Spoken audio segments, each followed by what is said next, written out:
We're good. We're good. And so we're talking beer tonight, JoeSnow. We want to know if you've had Yingling Lager. Yingling? Yeah, I've had Yingling plenty of times. Yes. Local favorite, usually a good barbecue beer for, grilling up some steaks or sausages, something like that. Yingling will get the job done. We had it at the wedding I invited McBeard to this past summer, and he's like, "Oh, is that nice. beer?"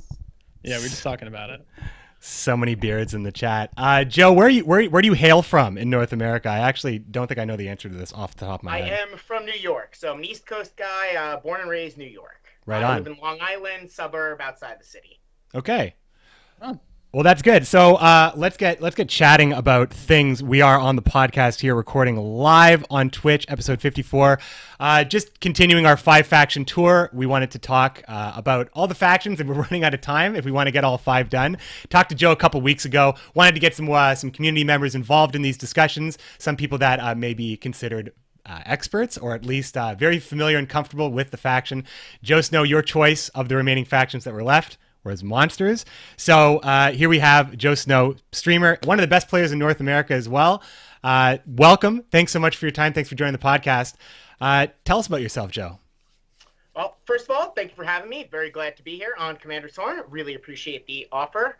And so my name's JoeSnow. I am currently a full-time Twitch streamer. I've been a lifelong gamer, pretty much started playing games. I learned poker at maybe 5 years old. Magic the Gathering at like 9, and kind of never really looked back from there. So got a fair amount of gaming experience under my belt. That's great. Magic the Gathering. Yeah, was it? That's right. Was Magic the Gathering kind of your gateway into card games, or was there something where you what were you into card game wise, and how did that lead you into Gwent, if it was card games at all? I would say Magic the Gathering was probably my gateway card game into all others. I never took it to the professional level or anything like that. I would sort of describe myself as a hardcore casual at that game. I just really liked to play, and was reasonably competitive with it. And I got led to Gwent. I just continued playing card games throughout my life. I played a fair share of Hearthstone. Mm-hmm. I played the Game of Thrones LCG quite competitively. I actually won the World Championship of that in 2016. And then one day I was just scouting through my Xbox and saw Gwent, played The Witcher 3, looked like a good idea, and turns out it was a great idea. Awesome, man. Now, just a quick story about Joe. I do watch your stream from time to time, but there was one time I came into your stream, you said Game of Thrones, and I remembered this. I came into the stream. I haven't watched the most recent season yet. I will get there. But you were talking about something like that had just happened, and I had to mute the stream, and I had to say, on a scale of 1 to absolutely spoiled, how bad, or is that, no, on a scale of 1 to Swift Rage, how spoiler is this chat right now? And you said, I should probably tune in another day, because you promised your chat you want to talk about Game of Thrones, so you're a huge fan of Game of Thrones. I do know that much. Definitely. Usually try and give everyone one day because it aired on Sundays. Try and give everyone Monday to catch up if you were busy on Sunday. By Tuesday, everyone wanted to ask my opinion and talk about it. So I told everyone on Monday, all right, Tuesday, wait tomorrow, give everyone one more day, and then we should be good to go on this. So sorry about that little indiscretion there. I just want to give a shout out to Turan Gewewe, which is not an easy name to pronounce, but apparently I just played him I guess today, and now he's tuning into my stream and seeing the podcast live. So welcome to the podcast. Glad we can do these live shows with you, and thanks so much, JoeSnow, for getting the camera working, and for Greyboxer making the time. We want to do these on Mondays, I think, going forward, as we normally do record on Mondays, but this week this works for everybody, and it's good to have a North American guest, time zone wise.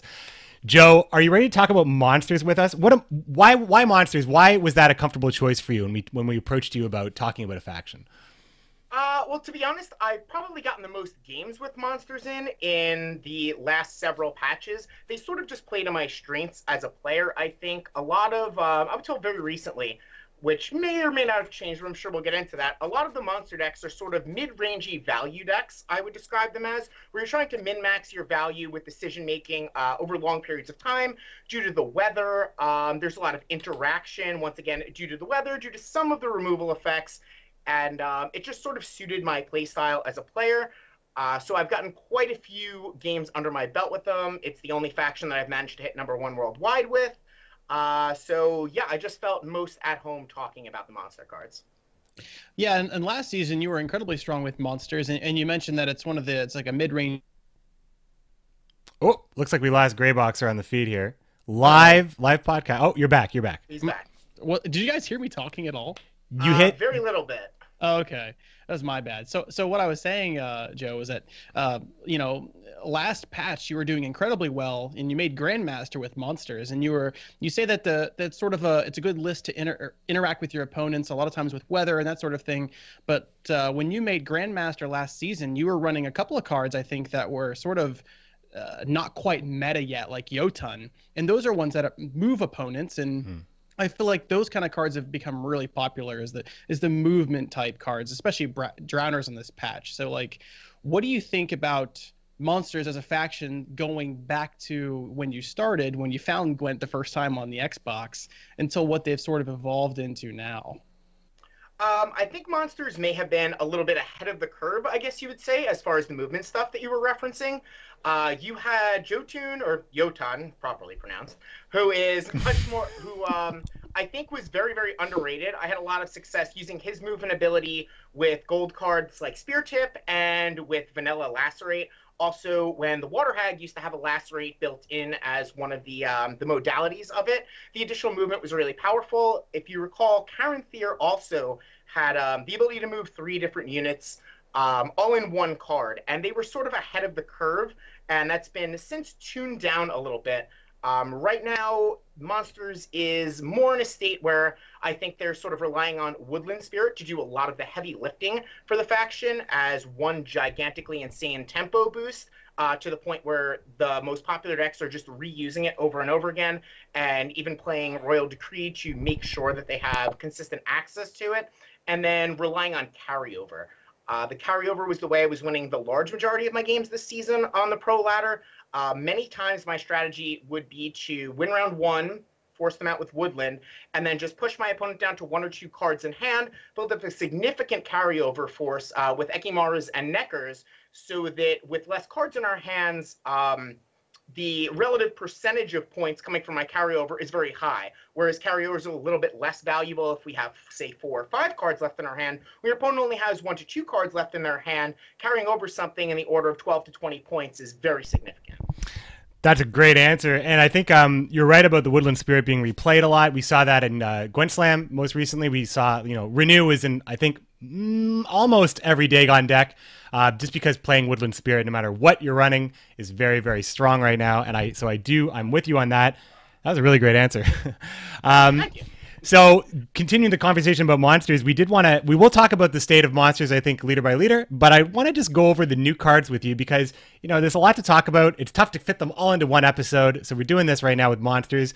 And I think we can actually probably get a pretty good state about what these cards have done for the faction, how effective they are, how viable they are, and the ones that have really stood out. But it's interesting because while Monsters has remained a very strong faction to play competitively on the ladder, in tournaments, a lot of the reasons why they're very, very good right now aren't super reliant on the new cards they received, which is interesting that they didn't really receive a lot of influx and change from these cards, that they are still strong for a lot of ways that they've always been strong. One of the reasons, Dagon's always been one of the strongest leaders. So with that said, we'll do this in alphabetical order. How about that? We'll start off with Archospore. And I think that the first, well, I mean, honestly, there a lot of these cards are underrepresented, but Archospore might be the least represented, maybe Cockatrice as well.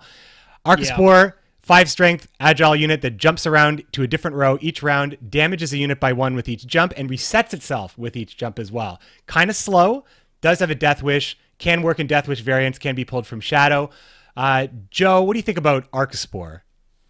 Well, to talk about this card in particular, when I try and evaluate cards, I try and look at their best case scenarios and their worst case scenarios, and then find out sort of how often in an actual game of Gwent are they going to fall into these categories. So I think this card's a bit underwhelming on the general power scale. When you look at it, you play the card, and it's not a good tempo player, right? You're getting a body and a long-term value engine, similar to something like the Impera Enforcers, with an easier-to-meet triggering condition, your opponent just having another turn, but less of a payoff, 1 damage a turn instead of 2 to possibly 4. As random. And random, yes. Yeah. The randomization is also a big factor there. I do think the card, I've seen it in a couple of decks popping up from time to time. I think that the fact that it's got a little bit of a hit to its base stats because it has that built-in resiliency of the Death Wish might be part of the reason you're not really seeing it, as it just doesn't give you enough upfront value, in my opinion. Mm-hmm. Yeah. Gray Boxer, what do you think? Yeah, I think that you're right. They're sort of baking death wishes into cards, I feel like, on these most recent patches to try to create a new faction archetype, because they more or less deleted the weather monsters type archetype with the patch removing weather immunity, and since then monsters have just kind of been, as you mentioned earlier, sort of mid-rangey and using a little bit of weather as control, and so forth. So these Archospores just kind of have this death wish. They hit a random enemy for 4 whenever you kill them. I think it's just sort of an added bonus, like, hey, please put this in your deck. All right, it's a new card. And what you talk about is upside, right? It's like the Trebs, the reinforced trebuchets in Northern Realms, right? It's going to be a 6 power unit and it's going to have 1 tick per turn, right? That's what you get. And with this, it's a 5 power unit and it's going to get, you know, one tick more or less per turn. And the other added bonus is that it will heal itself, right? It'll reset if it's wounded. Yeah. So that's good too. So it'll soak up a little bit of weather, maybe a few removal effects, that kind of thing. But really, you know, your best case scenario is maybe 14 points in a faction that doesn't struggle to get higher value out of its bronzes. Yeah, I mean, you're dropping 11-point fiends if you have a deck that supports it. Some, you know, ghouls get a lot of value as well. And I think that if you're running stuff like, if you're running a Deathwish variant, which is interesting because I feel like Deathwish is sort of lost right now. I'm not really sure what leader really caters to it as well as, I mean, when you look at the leaders and you look at if there's no home for it automatically, Dagon is kind of where people will probably lean. But the fact that it can jump into weather and not get hurt, like I think that was the design decision with it being healed. It's harder to remove because you have to outright do all the damage to it. You can't just kind of collaterally ping it. It can't absorb collateral pings as well. I think the way I feel about Archospore is that it doesn't seem terrible if you played it first on a long round, but running 3 of it seems like it's a liability. If you are able to get it out reliably with like something like Shadow and actually use its Death Wish, they did buff Griffins. So by not directly buffing Archospore, they did give a few points to Death Wish.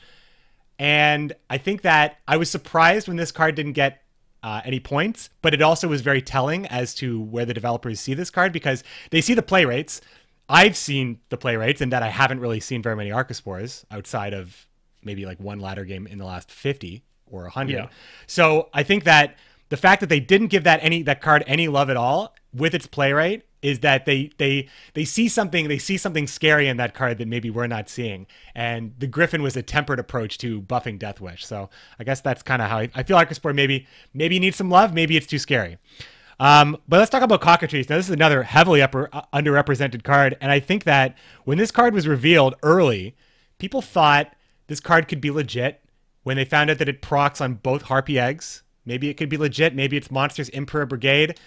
As it turns out, people are quite cool on this card because it's not seen very often. JoeSnow, why do you think Cockatrice is just not good enough to see play right now? Well, I think why it's not good enough is sort of the type of card it is, right? It's the payoff card for the full Deathwish archetype. This is supposed to be your reward for playing the full Deathwish deck. You get a huge unit that could be a tempo boost and grows as the round goes. As we've seen in some of the other payoff cards, like take Dolbothana Protector, for example. Dolbothana Protector is going to grow throughout the course of the game, and then you can save it for the end of the game. So you sort of get your payoff on demand. Whereas you don't really get that with Cockatrice. It's once again pigeonholed into, I need a long round to make this effective. And I think that's sort of going to be a common occurrence with the new cards we're talking about. They can all be very situationally powerful in a long round, but their ceiling is high, right? But the floor on them can be quite minimal. This is obviously like a terrible top deck in a short round 3, something like that. And I would also just bring up the point that with all of these cards, and to your point about Archospore earlier, maybe they're a little scared of buffing it, and there's definitely some reason they didn't. And I think that's because there's going to be more Deathwish cards in the future. I think that the archetype will flesh itself out in the future and hopefully just generally increase the power level of all these cards once some more pieces come to the deck. Have you given it a shot, Gray Boxer? You know, I haven't, but I've seen it in matchups, right? Because I haven't played a Deathwish deck. I mean, apologies to the community for talking about a deck I haven't played, but I have seen Cockatrice, I'll tell you that, because this card does have good upside because there are a lot of Death Wish cards that are just good, solid cards anyway, like Neckers and that sort of thing, and Rot Fiends, and as we mentioned, Archospores are good, solid value with you know, with a triggering card like a Griffin that makes a Griffin worth with what, 13 points, and it keeps your Archospore on the board, which is okay as well. But you know, I think that Cockatrice is really it's a sleeper solid card because I've seen them drop at 17 and 19 points. They can get gigantic with a big board. And again, like we talk about this all the time, McBeard, Joe, round one is very critical to a lot of decks, and trying to win round one and not getting dry passed and losing a ton of card advantage is really important these days. And having a card that at the end of the round is just a bronze but drops at a huge value can be really big for your win condition. So these cards, I think, are pretty good in the right deck and well piloted. So I don't actually have a problem with Cockatrice. I think they're one of the better cards in the Death Wish sort of archetype right now, because it can drop onto the board for huge value just by basically building a deck that's Death Wish.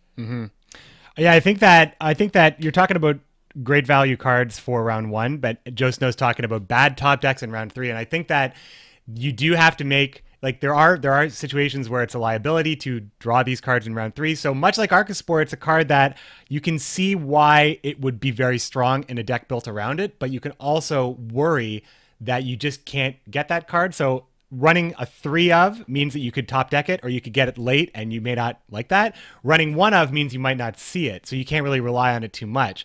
So it's like, it kind of walks the line. And I think that it's okay that cards like that exist. I feel like Vriad Vanguard is a good example of a card that's kind of like this, where if you top deck it, it's not that great.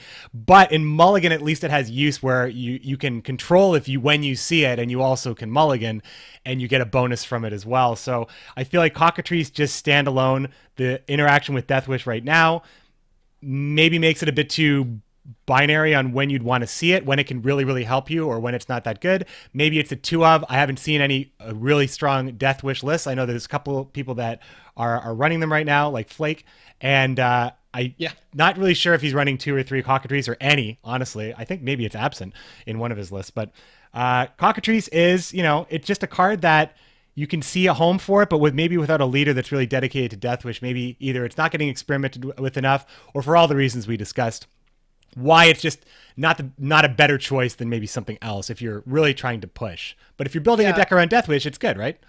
Oh yeah, for sure. I think you're going to be able to fill your board up with Death Wish units. And just to kind of dial it back just 1 second, we want to talk about what this card actually is, because I think we may have glossed over that a little bit. We did. Cockatrice is a bronze monsters unit at 7 power that, while it's on the board, it will gain 2 strength for every Death Wish unit that appears. That's any unit that has a Death Wish tag. And it will also, when you drop it onto a board filled with units that do have the Death Wish tag, it will boost by 2 for each one that appears. That's why we say it'll drop at 17 or 19, and why it's good in a deep round. Yeah, and why we're comparing it to Emperor Brigade, kind of that retroactive but also on the board state of buffing. So we're talking about Death Wish a lot, and we're going to continue talking about Death Wish because Monsters got 4 Death Wish cards in this patch, which is why we're saying that Monsters very strong, very competitive, but not seeing a lot of Death Wish play. Cyclops will be the next one we're going to talk about. So I have seen fun applications with Cyclops, and Cyclops definitely would work with cards like maybe Archospore for like huge value turns. A- member of the TGI team that we played had a really great deck on, I think, day 1 Cyclops when it was added to the game. He called it Necker Launcher 3000, where it was like Necker Warriors, make all the Neckers, and then you just kind of like, you launch them into the sun with Cyclops, and you have like a nice, like, you know, baseball team of Neckers just coming up to replace them. So you can do some fun stuff with that. Getting a huge 10 strength base body in the graveyard is good for cards like Ghoul, Katakan, Draug even, which is tough to talk about more cards that aren't seeing a lot of play, but I think that Cyclops is the most interesting card that I'm not seeing right now. JoeSnow, have you played with Cyclops? Do you have any thoughts on that one? Yeah. First of all, I think Cyclops is an amazingly well-designed card. Right, from a flavor perspective, how cool is it? He's picking a dude up and throwing it at another dude. Like, the card is awesome. The only time I've actually played Cyclops, I was in the TGI event, and I knew I was playing against the mill deck, so I had to tech in more bronzes into my monsters list. I teched in Cyclopses so I could throw my 8 strength units at the Avalok to kill the Avalok. It worked out fantastically well. It was actually the week that got casted, which was pretty sweet. The card is just really, really cool. I wouldn't be surprised to see this pop up in the future if I don't think it needs, like, for the Cockatrice, I think Cockatrice will appear in the future when there's some more surrounding Death Wish cards. I think this is sort of just waiting for the right state of meta. The ability to hard remove pretty much anything, given a deck properly built around it, is really, really powerful. The game is cycling to this phase where there's a lot of cards, take your Impera Enforcers and your Impera Brigades, where even though it may be low strength value on the board, a 6 or an 8 when you immediately play it, it can easily generate, 16, 18 points in a round. So if I'm playing a 7 and has a Death Wish at 10, it looks like I might be exchanging 6 to 8 points to kill a 6 or 8 strength unit, but I'm really getting like 16 to 18 out of it because of all the future value that unit would acquire. I think this is a card to look out for, and I would not be surprised if it started cropping up in the right meta circumstances or maybe after the next set of cards.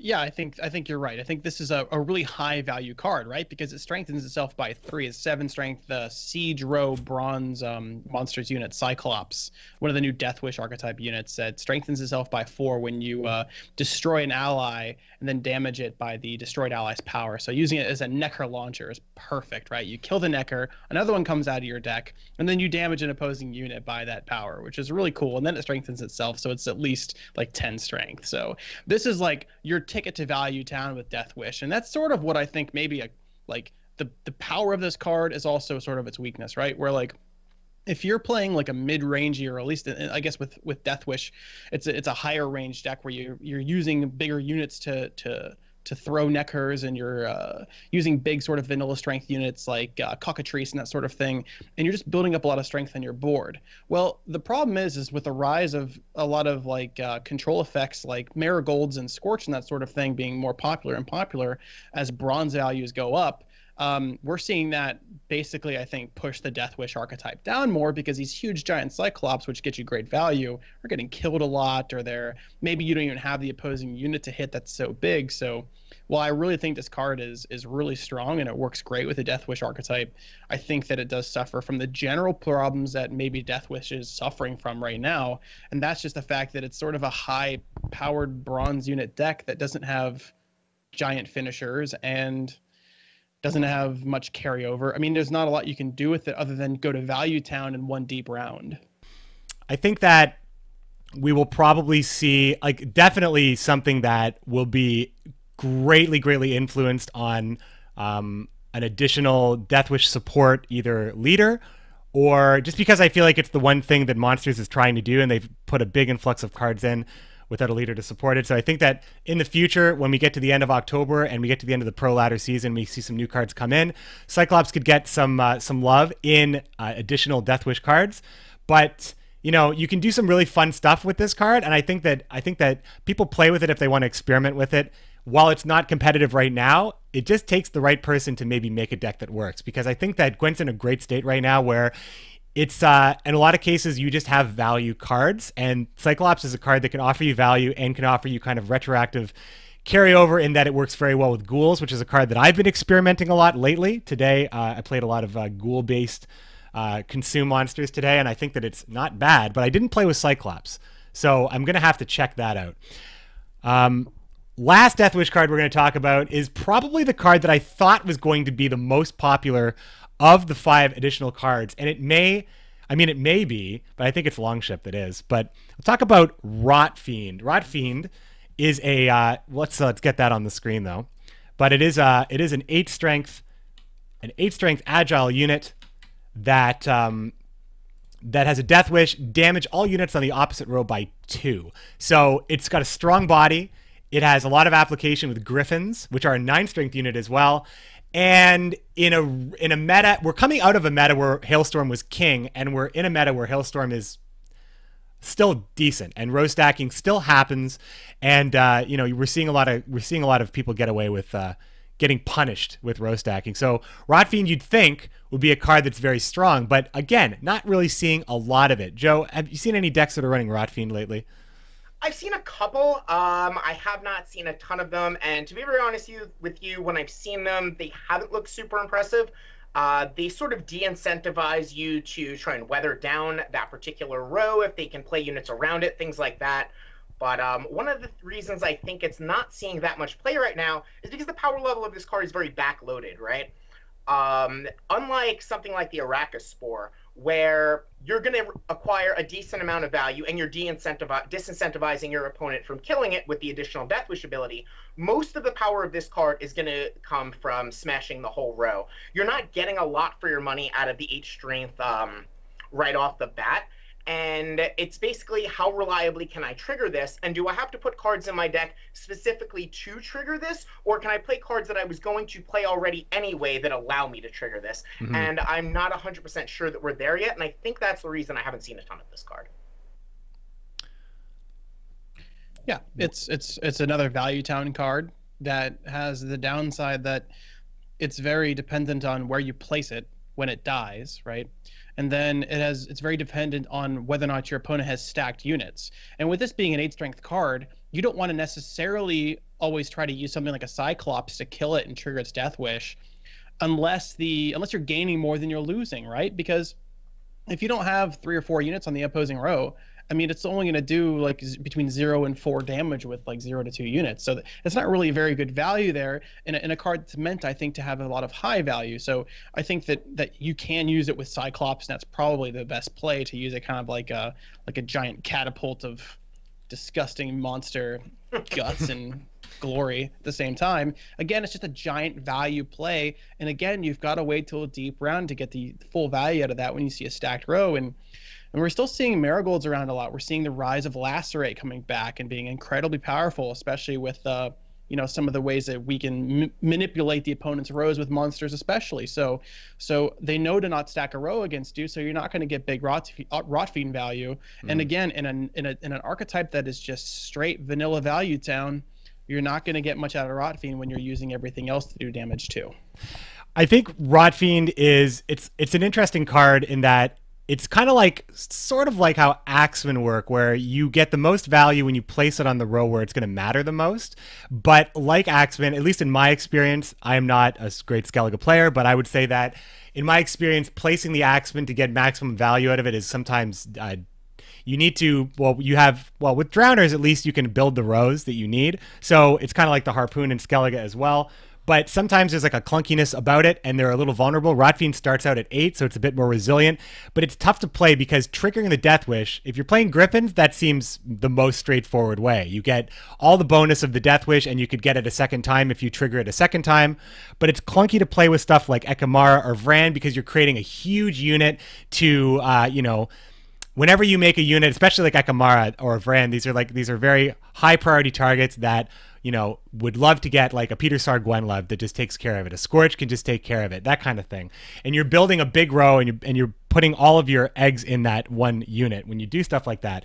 With Cyclops, you need to be able to get that 8 value as well, which is not always present. So I think that the cards that work best with it are feeling like in itself, it is kind of clunky in that you need to have your opponent sort of play into it. You can customize it with Drowner and eventually line everything up, but that takes time. And if it's not around 3, maybe your opponent just doesn't want to deal with it once he sees what's coming. Maybe makes a favorable pass because you've done so much setup. I personally need to see, I think that Griffin and Rotfiend go together, but I think that ultimately it's not seeing play because of the competitiveness of lots of long-standing Monsters cards. One of those, one of those cards, the Wild Hunt archetype is seeing popularity right now. Greyboxer, you've been playing a lot of Aridin, I believe, lately. Yeah. And also shout out to Ocean Mud. He did host the stream, and he is known for playing Aridin, so he may have some opinions on the Wild Hunt. Yeah. He's true King Aridin's right-hand man right now. Aridino Supremo. That's Ocean Mud's jam right there. So we're talking about the Wild Hunt Longship. This card is pretty good card. I made a fun deck that I was trying to make work, and I think I could probably tinker with it, but it involved Necker Warriors on the Longships, Avalok, Operator on Navigator, and just playing like a string of endless ships forever in round 3, but getting to that position in round 3 to do that was tough, I think. So there was no tech, it was all concept, but I love Wild Hunt Longship. I think it's great. Aridin saw a lot of indirect buffs in the buffs in Wild Hunt Hound and Wild Hunt Rider. The Longship was arguably for value his best play for a while. Now it could be Rider. But the Longship is really cool card. JoeSnow, have you played any Aridin Wild Hunt Longship? Yeah, I played a pretty reasonable amount of the Longship. Probably not as much as Ocean Mud, but then again, who really has? No one. But I do think the card's quite good because the floor is not that bad, right? You're in general going to have at least 1 to 2 Wild Hunt units just floating around. That's how you built your deck. So the floor is not too bad, and the ceiling's crazy high. If you manage to, obviously you're going to be playing this in an Erin deck for, those reasons. And if you can save your Eridin until round 3, just being able to get even 1 duplication off of it, you get an insane amount of value off of this card. It is a little bit susceptible to lock. Things like Ox are seeing a lot less play, so that indirectly makes it better. And it's sort of it's a card that gives Eridin sort of, I don't want to call it a finisher, but I guess a strong round 3 presence. Because you're not seeing Crones anymore. They're sort of turning to Iris plus killing it as their big round 3 finisher. And sometimes those decks that rely on a lot of frost effects and incremental value are a little bit short on actual points to put up on the board. This is also sort of why you see Scorch there. They generally don't have the highest strength units. So I do find it very effective in a long round 3, provided you can navigate the game there. Yeah, I think that Wild Hunt Longship is to Aridin Wild Hunt Frost decks the Cockatrice to Death Wish decks, except that Wild Hunt Longship exists in an archetype that is already very powerful in frost control, basically, and it adds a ton of value to cards that are always very low value because they're attached to frost and that sort of thing, like Wild Hunt Hounds and things like that. Even Riders only 9. They help, tick the frost on the opposing side, but that's really all they do. So these cards can drop with just a few units on the board as 10 or 12 strength in a deck that doesn't generate high strength units. And then you can very easily build a Frost archetype deck that synergizes very well with these cards. And obviously you can abuse the crap out of it with Necker Warriors like McBeard was doing, but you don't have to really do that. Sometimes just dropping one of these in a deep round, with Aridin is enough. You don't even have to put one in your deck because Aridin will spawn one of these. So I think that they're a really good card. They're a decent flex bronze for the the Frost archetype Aridin. I don't run them in my Frost deck only because I'm still new to the Frost archetype. I'm working on it. I don't have 100 games with it yet, so I'm still trying to figure out what's best in there. But I have been seeing myself using Aridin to drop a few onto a big board in order to make sure I can win the round. So they're value town in a deck that really needs it, and I'm trying to say that 5 times in this podcast, and I hope I've meant it. Well, I mean, Gwent cards being good is all about the value they can provide you in as many flexible situations as possible. I think Aridin, I think the Wild Hunt Longship is the most interesting part about the card to me is that the buff is only existing when the card is on the board. So one might look at this and say, hey, that's not fair. There's cards like, Clan Twisark Veteran or Vriad Vanguard, their buffs affect a lot of units and those buffs stick around forever. So why is it okay that this buff is removed when this card is destroyed or locked? And I feel like the answer is that it's the way it applies retroactively to Wild Hunt units played on the board with the ships already existing. I think that's what makes it unique, and I don't think that it makes it weak because of that trade-off. And I think that, because of it snowballing out of control, if you're able to play multiple ships on a deep round where you have a lot of Wild Hunt units, it is very formidable. It's really hard to get away from that. But creating that long round when your opponent kind of knows what's up, you're trying to make it work. And, all the Wild Hunt units that you play, you need to run like a full suite of Wild Hunt units because you want this card to be good in any round. And it's not a bad top deck because it's probably, especially if you're playing Aridin and you're playing all your Wild Hunt golds as well, I would like to believe that in a bad round, unless it's your absolute top deck one card situation, it's probably going to get you like 9 or 10. So, unless it's like really like you just have no Wild Hunt units to play and you only have one card. But in a Wild Hunt deck, you're probably going to get that value. And I think that it's unique and it's good. It's not just the same card as some other card that buffs a whole bunch of units. And more Wild Hunt units is a buff to Aridin. And it's interesting to see because we've seen cards like Monster Nest retroactively add in units like Rot Fiend, which we just talked about, and we've seen Wild Hunt Longship get added to Eridan's, as Greybox just said earlier, the word of the day, the modality of Eridan, and thanks for that, JoeSnow. But let's, I mean, we can kind of just transition a little bit here. We can start talking about kind of Eridan as a leader. So I think that there's a couple of ways to do it. You said, Greybox, that you've been playing a Rider kind of Frost Abuse deck. And the Rider is interesting in that its buff has buffed Eridan, as Wild Hunt Hound going back up to 4 has buffed Eridan. The Wild Hunt Longship is viable, I think. We haven't seen a lot of it because Dagon is just so good, right? And Eridan is just kind of coming into the ladder. The representation of Eridan is rising sharply, I think, this week. So I think that we're still seeing a lot of Eridan experimentation. Started off with Frost Wild Hunt, and now I think it's branching into, we're seeing a lot of Scorches in Eridan. Greybox, you can actually lead this one off because you've been playing a lot of Eridan, and I want to know just what's your experience been with the leader?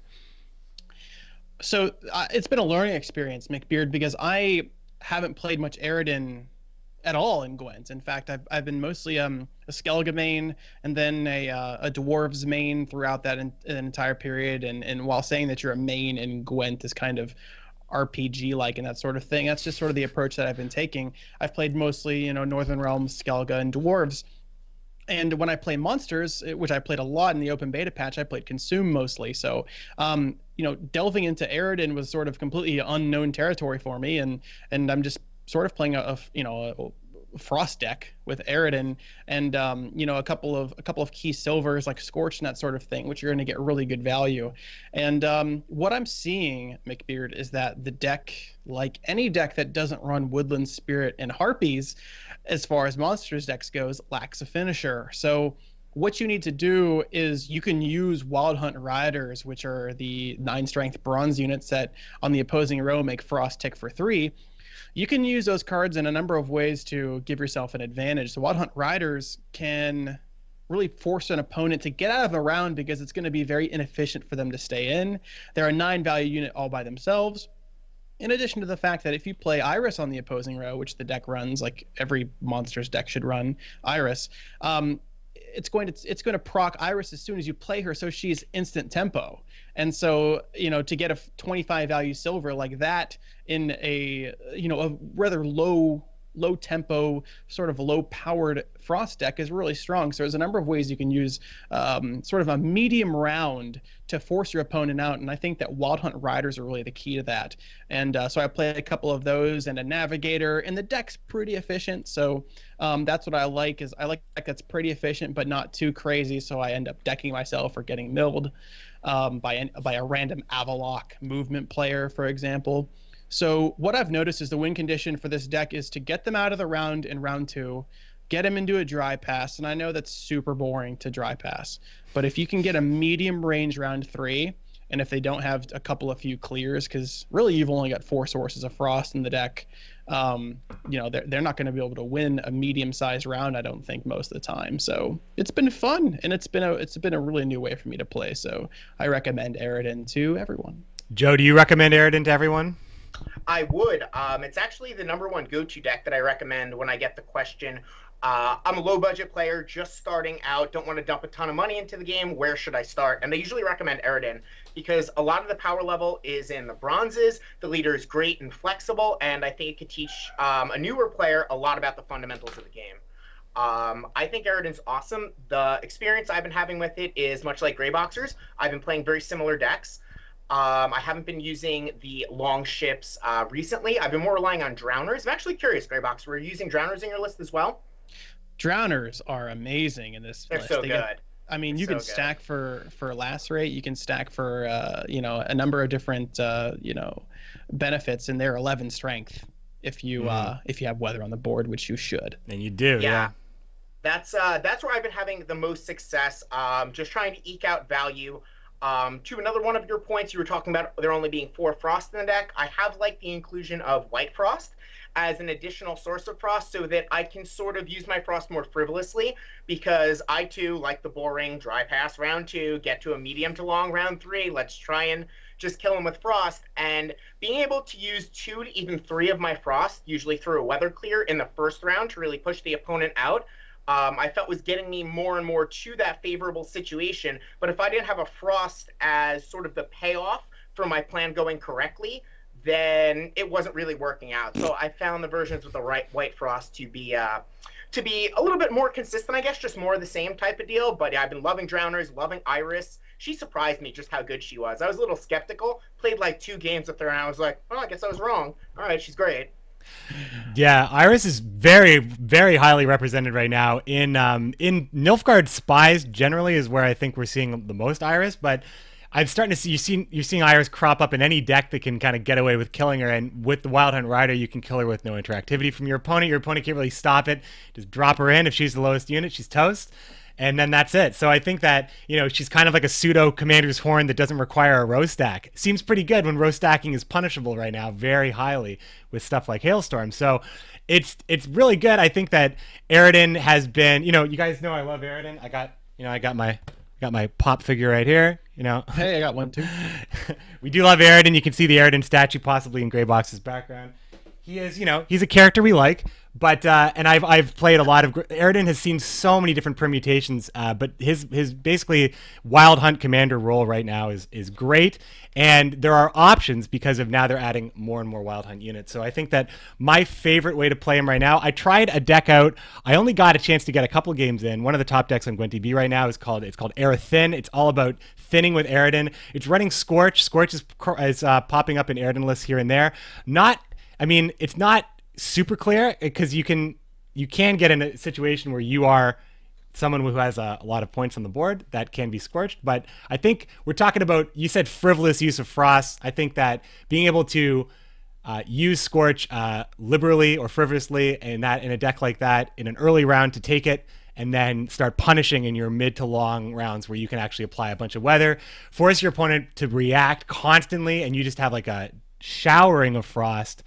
Drowners, I agree with you two. Drowners, I think, really steal the show right now in Monsters right now because, Aridin's running Frost. Dagon is running... Dagon can create fog, runs Foglets, runs Woodland Spirit. Arguably running Woodland Spirit in every deck. There's going to be a weather row to consider, so Drowners... maybe not so bad. Dorgray can create a Drowner. So we're seeing a lot of Drowners in the world, and I think that Aridin benefits a lot from that, even though it's not a Wild Hunt unit, which is showing that weather's still very strong. Drowners make that true as well. So, yeah. But we're talking about weather, so let's talk about the king, right? We're talking about king of the Wild Hunt, but really the king of monsters, I think, for a long time has been Dagon. Dagon has been represented as one of the best monster leaders in various states of the closed and open beta, in various metas where he was strong for different reasons. Multiple Foglets, or perhaps, he had a high strength body and a lot of, not punished for having a bunch of small units. I remember that when Stammelford's was changed back when it...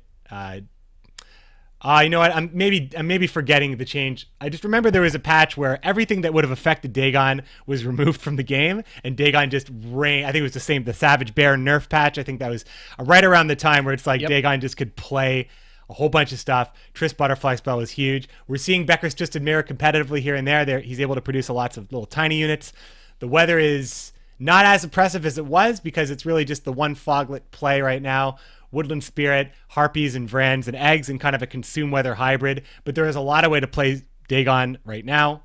We saw a couple variations in Gwent Slam, and people are still innovating because Dagon is just a strong leader. JoeSnow, agree or disagree? 100% agree. He's the king. You said it. I can't say it better than that. He's the king. He's a super flexible toolbox card that can get you a few different tools for whatever situation you need. He's got a very high raw power level, and you can build your deck with him in mind. You're effectively building, a 24-card deck instead of 25 with the Foglet in there. You have guaranteed access to the thinning right off the bat. And you don't even always use him for the fog. There's countless situations where the rain comes up. Look at patches in the past where Triss Butterfly, as you mentioned, was running around. Dagon Rain was very often the answer to how can I deal with this in the mirror matchup, otherwise you were just going to lose. Once in a while, if you get stuck with a Foglet in your hand, you pull the Frost because there's no fog for them to clear, so now your Foglet's permanent. It's going to stick around. There's just all these sorts of little utility ways you can use him. He's being used in consume decks, he's being used in value decks, he's being used in play Woodland Spirit 3 times a game decks. He sort of is the king of value. The leader's just great, flexible. I don't see him going anywhere. Boxer. Yeah, it's always been his strength, right? Is his flexibility. He used to be a, he used to be the aeromancy in your pocket, right? You can play whatever weather Yeah. you want. When weather used to reduce everything to 1, and it was crazy, and it's That was a bit still, much. yeah. So that's a nice change that we saw. But like the thing about Dagon is he not only is he just great with fog and foglets, and he's 10 strength plus a fog. Any body attached to weather, we have found out, is just amazing with Wild Hunt hounds, with Aridin spawning them and everything. I mean, there's just a number, and with foglets, obviously, Dagon, Woodland, all these Karen theory, these bodies that are attached to a weather effect are always going to be very powerful, and Dagon has always had that. And the funny thing is like in the lore, like Dagon was a very late game boss in Witcher 1, and he was revered by like all the monsters, like they worshipped him like a god. And it was said like when he would appear, there would be a fog all around him, and monsters would just multiply and that sort of thing. So he's always sort of really tickled my fancy in that sort of aspect as a lore junkie. So he works right now best. I mean, he is just great in the Dagon Consume, Dagon Core. Like, you've seen this deck 100,000 times with Harpies and Ekimaras. They used to have Rans and Neckers. Those have been pulled out now to play your the Harpies out of the deck with Woodland multiple times. I mean, he's just your ticket to fog and foglet value. So he does the control with the fog, and it's just, Dagon has been this very, very versatile leader, and that was always his threat and his strength. And I mean, it's hard to say a bad thing about him. And he does, Aridin was really improved to do sort of what Dagon does with Wild Hunt units. So like, I would consider them both very equal in power, but doing very different things. Yeah, it's kind of almost like Aridin is limited that he only really plays with Frost, where Dagon is, because you can actually play the Foglet, and because you get extra fog value from Woodland Spirit, which is everywhere. And I have a question from the chat that I will be following up this with. But just generally, I think that it's funny because Dagon has been a very strong leader, like I said, various metas and various patches, but weather has changed a lot. Foglets have changed. Dagon himself he's always kind of remained the same, but the fact that he used to be able to clear weather as well, or rally, that was bonkers when Dagon could rally. When you just you just don't want to play weather, you could just rally out something huge. Like, it's always been, and it's a testament, I think, to weather and how when you force your opponent to need a solution to what you're doing, it prevents them from really playing proactively. And I think that Dagon and to a greater extent Woodland Spirit is something that monsters can really lean on, because it hampers your opponent's proactivity, especially if you're able to like really get a foothold with weather. And the question from the chat right now, or the comments from the chat, are saying that Dagon is, I think no one's going to disagree that Dagon is good, but believes that maybe Dagon is being currently carried by Woodland Spirit. And if Woodland Spirit wasn't as good as it was, Dagon wouldn't really be that good either. I am inclined to say that Dagon would still be good because Dagon has always found a way, but I would also agree that Woodland Spirit is super strong. Joe, what do you think about that one? I think maybe carried is a bit strong of a way to put it, but in general, I would sort of have to agree with the sentiment.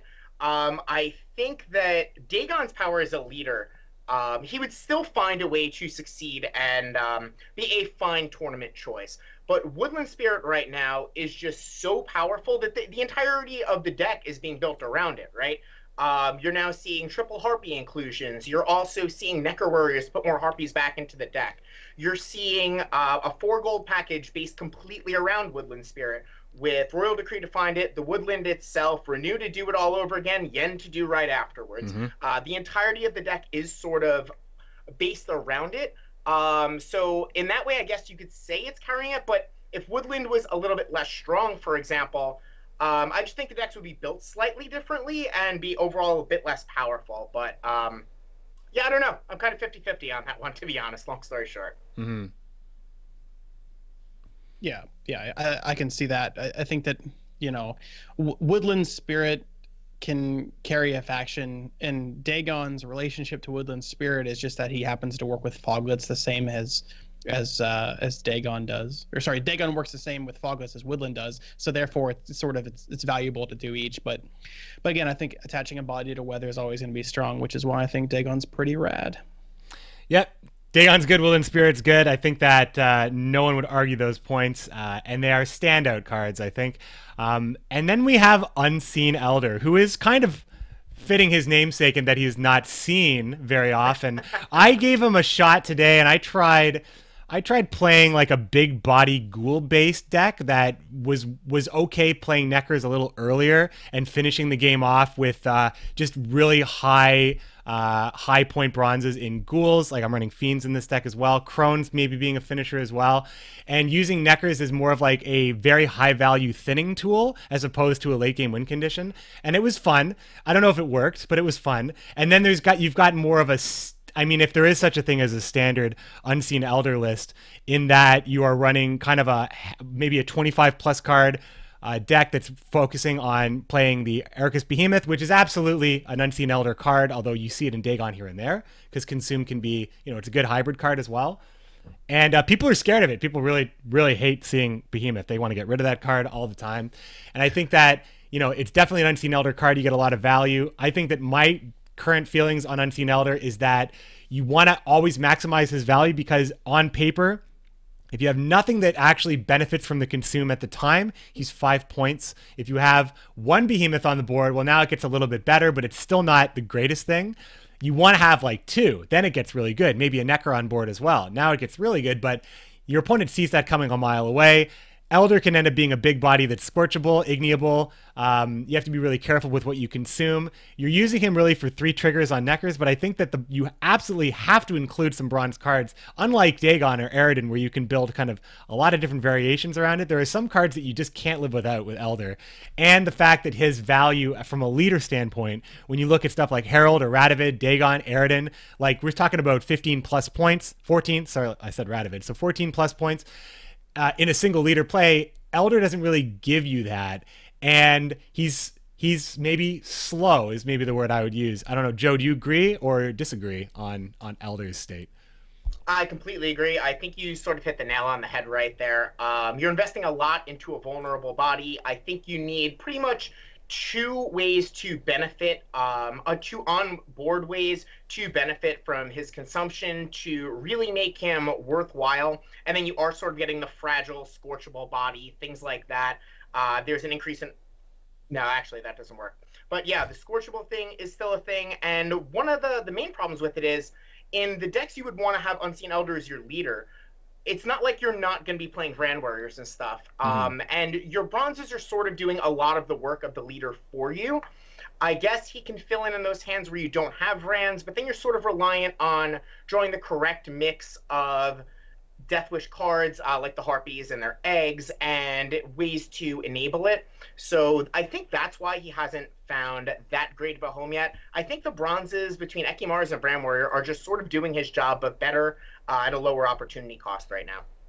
Opportunity cost, good point. Greyboxer, have you played Unseen Elder at all lately? Yeah, quite a lot actually. I really enjoy Consume, and I really enjoy Unseen Elder, and I love the way the deck plays, and I feel like it's very... Joe mentioned at the top of the show that hey, I like playing monsters because it's kind of mid-rangey, and you have to think very, very critically about your points and how you're going to generate the most points, and at the very end try to win with carryover by winning round 1 and then bleeding them out round 2 and making your carryover very valuable. So I like that play style quite a lot, and of course Unseen Elder suits that because he is a 3 strength buff to all of your Neckers, however many you have. But the thing is everybody does see it coming. Like you said, McBeard, you have to build a deck that's so tight on bronzes because you have to have all these cards. Like it ends up being like, do you put Ericus in the deck for that extra tempo in round 1? Or do you put Necker Warriors in there to maybe add a few Neckers at the end of your deck to get a Vran train going at the end of the game? Old school, I call that. What'd you say? I call that old school, Necker Warrior on Necker, and then playing that early. I love that play. I'm not ballsy enough to do it because Marigold exists, McBeard, and everybody knows that, and so does Scorch, and Igni, sort of does exist. But the point is, the deck is very predictable now. I play a version of Consume right now that literally is the same Consume I played 4 months ago. It has no different cards in it. So there's like, it's a very sort of like cruise control kind of deck for me right now, and I still really enjoy it, but it's weak. It's why does Unseen Elder grab all the strength in a gold body that's destroyable? Yeah. it used to have this purpose, and it doesn't have it anymore. It used to be a game of who blinks first, who can Scorch or Igni or Marjoram or Peter Sargwenlev, your giant Vran, before it gets consumed by Unseen Elder, and that doesn't happen anymore. So it ends up becoming kind of a inefficient play, because at most you're getting like a few points onto your neckers, and with a card like Dagon that's going to be at least 10 value plus every tick of fog thereafter, you're not going to get much more than maybe 15 tops out of an Unseen Elder in terms of buffing your neckers and maybe spawning a few Ericus, or maybe consuming a few Harpies, I guess, if you're in a pinch without Vrans or Ekis. So I mean, what are you going to do with, consume is just another value type archetype right now without much carryover, now that Ekimaras are saving base strength, and Dagon does it better, and that's the problem. Yeah, I mean, Greybox, you're addressing kind of the elephant in the room. The gold immunity change really hurt this card because, banking your high-value targets before your opponent can do anything with them, and playing that sort of greed game, that sort of chicken game that you need to just you want to get the most value you can without your opponent like dealing with it. And I feel like the best example is like kind of the Northern Realms mirror, where you're trying to get your armor and you play Trollolo, and maybe your opponent can steal it with the Kidweni or with the heavy cavalry. Can you steal it first? At what point is it too much? So you still look a little bit of that in Gwent, but I think the fact that this is now, you can deal with golds, and when you're not really banking that strength anymore. So my question that I'm posing to you, both of you, is, do you feel, I think you both agree that the leaders in Dagon and Eredin, there's just so much more application, competitive value to them, and you can play similar decks with them as the leader that Unseen Elder might also pilot. Would you say definitively, yes or no, does Unseen Elder absolutely require a buff to see competitive play, or do you think people are maybe sleeping on application for him? Joe, let's lead it off with you. I would say yes, either a buff or a rework. I completely agree with everything that was said here. It used to be able to take your points to the bank, and that game of chicken was super interesting, super fun to play. And when you cashed in, you felt good. You knew you had something; it was untouchable. Either a slight rework in the way the card actually works, or just a buff in general. Some type of buff that I don't necessarily think is just on raw points. It needs something else. It lost a lot in the gold immunity change, and I don't think it's particularly competitively viable right now. Mm-hmm. Yeah, I agree. You can't keep this card the way it is before the gold immunity patch and then remove gold immunity. It just doesn't work anymore. And that's the point here, right? Is that you can bank your strength in a gold card, or at least you used to be able to, rather. And so now you can't. So what do you do with this card now? Again, it's only 5 strength body. It's buffing a few units. It's maybe a 10 to 12 strength play in a given round, and that's all you get. And that's terrible anymore. It's less than a bronze card. You can play almost any bronze card for more value than you get now out of the leader of your consume faction. Yeah. So here's a way you could fix this, right? You could fix it with a value tweak, because it does need more tempo. But fixing it with a value tweak just makes it more susceptible to Scorch and Igni anyway. But you're not really like, you're going to get scorched once in a while playing consume. It's going to happen. Like, you're not going to be able to avoid it. So the point is I want to see, I mean, it isn't affected by marigolds, which is good. I would like to see it get buffed by no less than 3 strength, because it needs the tempo. And buffing any unit by 3 strength is a huge margin for CD Projekt Red. They've been tweaking value by 1 or 2, but I think that they should see the big change. Having a gold bank basically get busted open by a patch, and subsequently scorched and ruined for the duration of the season is probably enough to convince him that it should be changed. And maybe this could be the first card that we see that has an immune tag that can't be scorched and can't be ignited. It's interesting. Sorry. No, go ahead, Joe. I was going to say, it just seems that it's very, very apparent with this particular card that this leader was designed when Gwent was a different game. Gwent has made a significant change since then, and I feel like this leader just got left a little bit behind. That is exactly what I was going to say. I was going to say left behind. Left behind is the words I was about to use to describe Unseen Elder. Great minds, McBeard. Great minds. It seems like, the game has changed, and Unseen Elder much like an elder of our own being left behind in technology, feeling a little left behind, a little lost out there, not knowing where he's going, just kind of floating in the mist and bats. So I think that, and it's really something, because Kayran, the old version of Kayran that does what Unseen Elder currently does, used to be one of the best cards in Monsters. Every deck ran it, and it was super strong. And when they gave it to the leader and they kind of nerfed it in a way that they put it on Unseen Elder, forced you to play Kayran or no Kayran, essentially. And we're talking about the old version of Kayran that consumed 3 units, 8 base strength, I believe it used to be. And it did the same thing. It banked that strength for you. And it definitely has application, but right now it's just 3 instances of consume with a bonus of 5 strength attached to it. And if you need all of those instances of consume, if you're winning with, if that's like the best way you can play with Neckers, it's just, you know, I agree with you guys. I do believe that a change is required. I don't know if it's base strength, but that's the thing I'm talking about with the Kayran, with Kayran being as strong as it was. Kayran was a higher base strength and everybody loved that card because he was invincible. And it was an 8. It was an 8, yeah.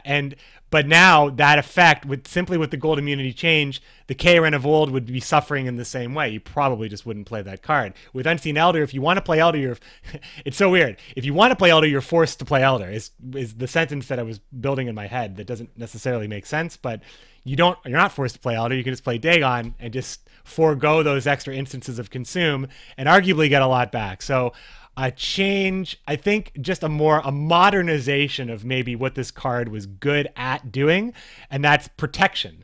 And also with that consume synergy, but protection was part of it. So yeah, an immune tag would give him that flavor back. Would that, I mean, I wonder, I need to see a landscape where that's the thing. I think that generally when you're playing Unseen Elder and you're playing against Unseen Elder, you're targeting the resilient stuff and you're targeting the setup. You're preventing Unseen Elder from being good. But right now you don't really have to do that because he's not good to begin with. Good. So there is that. So there are your monster leaders. My friends, we talked about kind of monsters in general. A great chat so far about monsters. Any closing remarks on monsters, maybe where you see the faction going? Or maybe, Joe, I know you're playing on the pro ladder right now. Have you put your games in with monsters, and do you foresee just kind of how this will evolve, I guess, as we approach go through October now, as this on the back half here of the pro ladder? So I've gotten my minimum 100 games in with monsters. I did it mostly with the Dagon Consume variant because I found it it's a very fun deck to play, to be honest. It was powerful enough that it was viable, and I had a blast playing it. The addition of all of the various consume options, like Greybox was talking about before, you have to think very intricately about everything. It almost feels like you're solving a puzzle on your side of the board while interacting with the opponent. I just thought it was a great deck to play. As far as going forward, I expect the Woodland Spirit based decks that are just more all in on Woodland Spirit to be more popular in the coming weeks, as I think they're performing a little bit better right now. Just the insane tempo boost that you get, particularly the ones running Roach and Royal Decree that you can find it. I think those are going to be the decks that you see the most of in the near future, although there has been the resurgence of Eridan as well. Eridan is a little bit more in flux. I would say those are the two. I would expect to see Eridan, and if you're going to see Dagon, I think it's going to be the Woodland Spirit heavily based decks. Greyboxy, do you think Eridan is the future? You played a lot of Eridan. Do you think that Dagon is going to remain the king, or do you think people are transitioning a little bit more? I looked at like GWENT right now. One of the top lists right now in Monsters is Eridan. We're seeing a lot of it. It's interesting. It's new. Dagon is very well established. What do you think about the future of Monsters? Because we know metas change.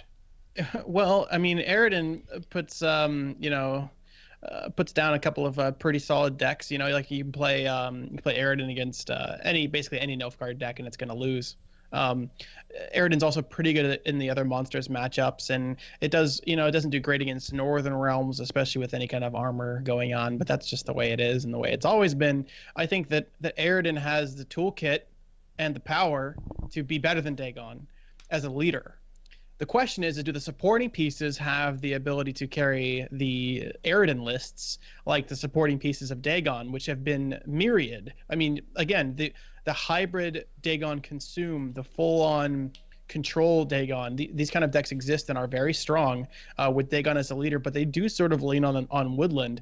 Aridin doesn't lean on Woodland, so it is going to have that sort of relative boost in power if Woodland gets taken down a notch. And Aridin has the flexibility to support any kind of Frost or Wild Hunt archetype that you want, give you a ton of choice, even more so than Dagon. I think that as a leader, strictly Aridin is better than Dagon, and I think that you can make a case that he could be towards the top of the pile, given any changes to the Woodland Spirit type Harpy spam decks. Oh, go ahead. I really like the point you brought up there that Aridin might be more intrinsically powerful as a leader right now, but it's more about the supporting cast, because when you are playing Aridin, you're sort of locked into playing certain bronzes, right? Like, you're not playing Aridin without the Frost and the Frost Dogs, as I like to call them, the Wild Hunt Hounds. But Dagon, you can pretty much play any set of bronzes, and you're just fine with it. So I think that's right on point there. Yeah, like when Dagon was really Dagon was really popular. I mean, Dagon is popular, but I mean, like, last patch, maybe I'm talking about Dagons of past. And when we did this we're going through the factions again. When we did this last time, Grey Boxer, and we were talking about monsters, we kind of came to the conclusion that monsters didn't have any bad golds, and they had so much support, and Dagon was just good all the time. And I think that that's mostly true still. Dagon, you can do, the cards, monsters just have really good cards. And we talked a lot about the new cards and how underrepresented these new cards are because their old cards are still really good. So I think that it's telling that we're not seeing, there are a lot of cards that were changed as well. Drowners were made better. Harpies were completely reworked. So I'm not saying that monsters were just, they're still the same as they've always been. But I think that generally, I think that, yeah, you can do a lot of stuff with Aridin. You can do a lot of stuff with Dagon because you have a lot of flexibility. Elder, not so much. I think we kind of come to the conclusion that Elder is the worst leader in Gwent. It is the worst leader in Gwent, though, right? Are we nodding in agreement there? No, Herald's worse. Herald's worse. Herald's still worse. I don't know. Because of the supporting cast, McBeard, you have to run a Control-y Axemen deck with Herald, and those decks aren't that great right now, and at least you can get some wins with carryover with Consume, I think. And I think that if you check Gwent up stats or whatever, it might even support that theory. I think that Herald is still the worst. Interesting. That's an interesting answer because I actually disagree, but marginally. Joe, what do you think? Settle this. I think it's close, but I would say Unseen Elder's probably the worst. Because Harold's only really good in one. I guess Unseen Elder's only good in one kind of deck too. Yeah, Unseen Elder's just worse. It's just not enough points, man. It's just not enough points. I think Herald has, the saving grace of Herald is that at least when you play him, he's more than 5 on a dead board, I guess. Yeah, I guess get something out of him. Yeah. I'm actually interested in what the chat thinks about this, and we're going to open the floor up to any chat questions right now as we are going to be winding down. Maybe just take 2 or 3 questions from the chat because we're having a lot of fun doing Commander's Horn live. Even if it's not the whole episode, we're doing this little bit right here, and we really appreciate everybody hanging out with us as we move into kind of a more live atmosphere, and we have great guests on that make the time for us, like JoeSnow, help us make some great content. But I'm wondering what people are saying about the leaders right now. Mercavaris Psychedelic does say that he believes that the gate must be secure. If you have to secure gates, it's really your only choice, I think, right? He's a good startup gatekeeping app, for example. For sure. Story of O has been very vocal in the chat right now. Story of O is saying Unseen Elder might be worse, but no one cares about Herald. Who even is he? Harold has lived. He's lived a life of obscurity, I think. He's just recently seen daylight, and he's scaring him. He's like, I don't know if I want to go outside after all. I got tool in my chest. It's really scary. People might judge me. Yeah. Well, and then Mercavaris. I'm not going to follow up with that comment right there. 10 out of 10 voice acting, Mercavaris. I think Elder needs a change. Herald just got changed, though. The extended conversation here is that Herald just saw a lot of support in that he was a very conditional value play, and now he is a less conditional play that you get all the points kind of up front, and then you get a little bit after. You don't necessarily need an Axeman on board, but you'd like that. And I think maybe that might be the red herring for Herald, in that it's I don't have an Axeman, so I just cannot play Herald. But he's he's going to get you the 14 points up front plus the consistent value. So I don't know. I think that people are maybe just I think people might be thinking linearly on Herald, whereas Unseen Elder forces you to think in a linear fashion. I think that the Axemen are just there as support. You do run Axemen, but I think that you can play Herald a bit more liberally. Not a lot being said about those leaders. Yeah, this is the Monsters podcast, all right? The Monsters podcast. Next question about Herald, I know for sure. Maybe we can do. Actually, you know what? Yeah, we got one for how would you guys? So I've already said what I want to do to make Unseen Elder viable again, and you guys have mentioned maybe just kind of updating it because he's a relic of the past, and I think that he should just have an immune tag or maybe get buffed by 3 strength. Would either one of you guys support maybe a new ability for Unseen Elder, or do you support maybe my thoughts on that or something new? I think it would have to be something that would give you retroactive value. I think like the idea of like every time you play a consume effect that Unseen Elder, it's himself gets stronger or something like that. Like something that would have to be going on during the game that it's not so stoppable. I think that's my thing. And we talked about the immunity tag, but also just thinking about it as we've been talking. That's actually where I was going to go ahead as well. If you start the base strength lower, but maybe every time you consume a unit over the course of the game, he gains an additional point of strength, something like that. You need for him to acquire value in different ways. You could just slap some points on him. I don't know what the right number is. Obviously, add 20 points to him. He's amazing. Right now, he's not good. So there's some magic line in between where the card's just right. I don't know what the number would be. 3 sounds like a good place to start to me. But I would prefer a little bit of a reworking of the way the card worked in general. Yeah, I mean, then he's just like kind of like he's a necker that you always kind of have. Like he'd be very similar to how the neckers work in that it grows. And 3 does make sense because it makes sense for the neckers as well. But I think, and Epic Lulz 101 is saying Unseen Elder, one of the most powerful entities in Witcher 3 lore, is arguably the worst leader in Gwent. You know, it's where we are right now, and I think that changes I think based on our discussion, I think we have concluded that it would be strange if they did not update Unseen Elder for the future. And we know that we're seeing new leaders coming in, like Anna Henrietta for Nilfgaard and Detlef for Monsters. So we can make an assumption that there might be, a little bit of love coming for those who like Blood and Wine. And, Unseen Elder might be a recipient of some of that love, either in support for the build that you would play or support in the actual leader right there. But, and then of course, Deathwish might get supported, and maybe Unseen Elder, maybe Detlef is the Deathwish leader. Maybe that's a thing. I guess we're going to have to see. But I think we could wrap this up right here. I think this was a great chat. Thanks so much, JoeSnow, for some very intelligent answers and for making the time for the podcast. JoeSnow, where can people find you out there when you're doing what you're doing on Twitch, etc.?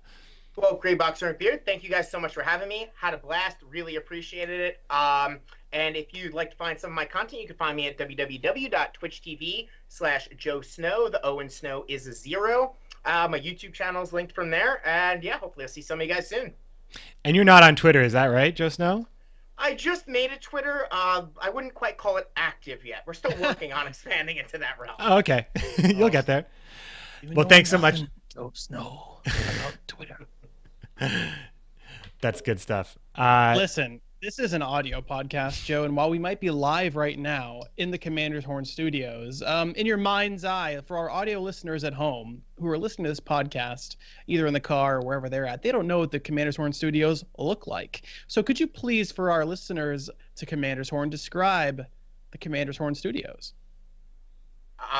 The Commander's Horn Studios, the magic headquarters that we're at right now? Yeah. Oh, okay. We're all together in it. There's plenty of free food. There's a lot of beer. You have one of those drinking horns you have, but for all of us? What is it, a Stein or something you have over there? That thing looks great. Yeah, I need one of those ale horns. That thing is awesome. There's plenty of those. I don't know. I didn't get really far past the food and the drinks. But you know what?